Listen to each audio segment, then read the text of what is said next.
kawo temukyana kyemugamba ate okyabona abono kyayinjira okyo kimanyi nja kulaganda taya wompitawo bwoba kyoyagala nja kuteekako tabo endala nakuvumula ensi yona netegera nembavuma ate mukyaŋŋamba ki bwekabakagoba nakamalamu nyoko yayita simanyi principal simanyi akola state house nemugamba it's okay leka nkulage nti nange nkolera state house kufena lyakolera state house omutuufu nembateeka wembateeka nemuvundirawo nemutandika okufeesa nemugenda mukabbo ne babasonda bakelivini kayanja ate okyagamba kyensi tolina kyogigamba ozonze sanyinyala nze nenyala wena nefeesa ekulimu ekulabasoza amatako nga nkutalawa mufuna olwatika olina oluguudo lukulinga enkubo z'amatako wena olina ensasalo okibana nikabe era oyifuna omuntu obusokolemu ebyendebwa obwadibaadiba edda opulitendinga wano omulabana b'abantu nti olina abakazi kumba oli muli wa bisiyaga nabo nobugenza okulya ebisiyaga akasima tekafumbira mukazi munnaako n'oyo era agenda kufumbira tukimanyi mwemwena akazi mwefuna nti mwabakyokka mubikkula buutu abaana b'abantu mbabikkudde buutu nze ate wemba njogera mba nina obukakafu nze nina obukakafu oba omwana yeeyita kabaka bw'atandise dde okuvaayo mu bwina bokwana we balinga nina maloboozi nina voice note nina messages ku namba yo njabba je nkukube mu mbuga za leka nze manyi kooti manyi amateeka nga nkukwane mbu yansaba gwe nze Jennifer gwawunya n'amatu gwe yerusalika ebizigo nkutwalewa ngumanyi musajja mujuwe mmere embwa mujumere Wanda come get out of here Wanda come out jiwa whisky ate mungi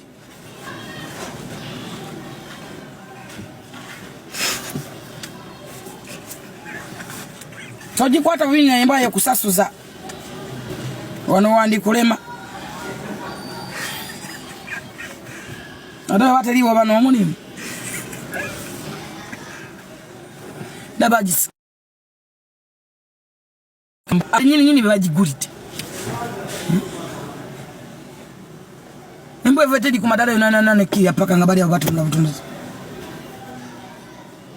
nesekyuite baba bali batunda butunduzi bali mukuseka ate nje nako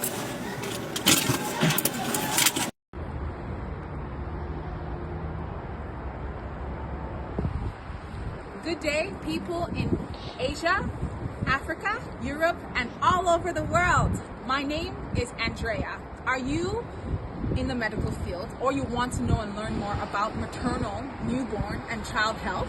Well, look no further. Kabalega Associates is proud and pleased to present the international conference taking place right here in Toronto, Canada,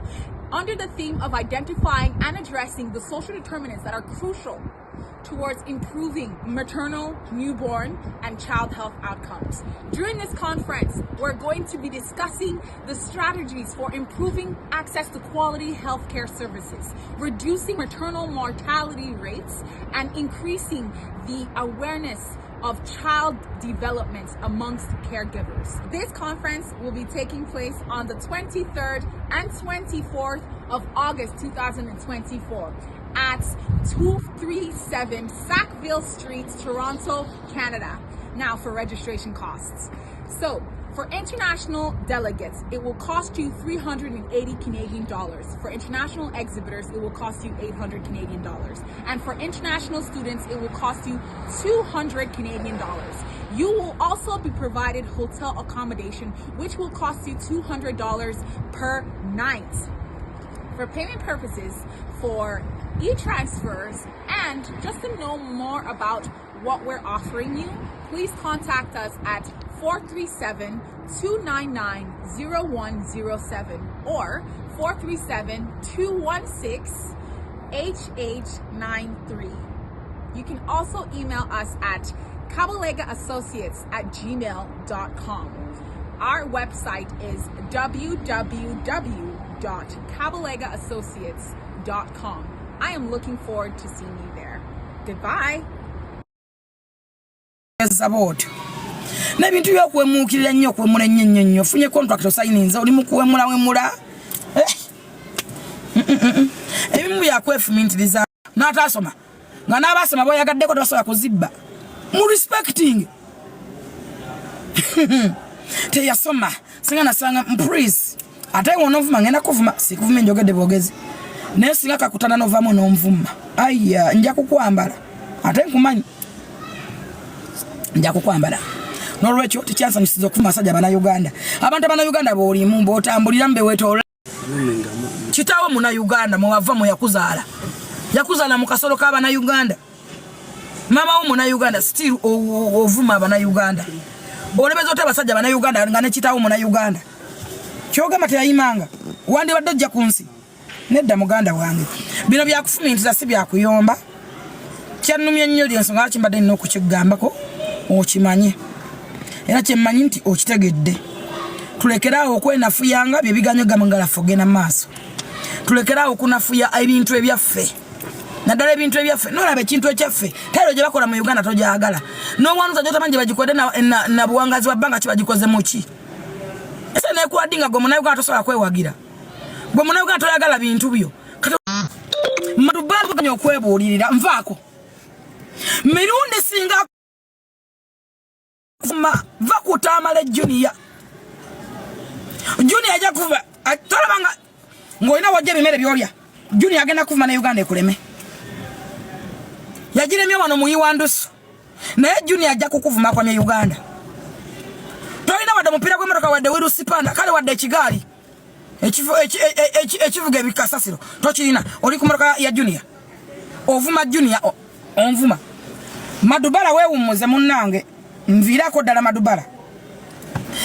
wasoloza sente mu bantu nosoloza sente otusibyeko mama wafuna kasipa fena tulina abazadde buli muntu yava mu nnyina naye gwofuke mama onomufuula ekiwe n'enya amazina buli muntu alina abazadde ate buli muntu ayagala maama we tewatayagala maama wa muntu tumuwa ekitiibwa naye watembeya maama wo ne bamujja nimu nevalue watwala kingisa n'amaama wo sente mama fina yakuwa emiliyoni esukka mu 2 lwakuba bannayuganda baalabako ezo miliyoni 5 ofukira mama fina ekizibu nga mugamba kati ennyumba simanyi twese mu mbinabina simanyi akomerera simanyi kati ate egenda ggwa simanyi yeetaaga olunyina simanyi yeetaaga simanyi ate empagi simanyi mama fina n'akwongera emudiri gw'ensimbi walemu okubaako kye weekolera wadde okugula ndaweya oli mu bukanza oba babukuwa ku muzikiti simanyi oba wabujja ku musaalo gwa muntu simanyi madubala nsoyo kukubanga gw'owuuba simanyise mudondolo gw'omusolo gw'owuuba please zasida ku misolo togezaako kumanya nze nenyinyala oli amkana akatamiva kagenda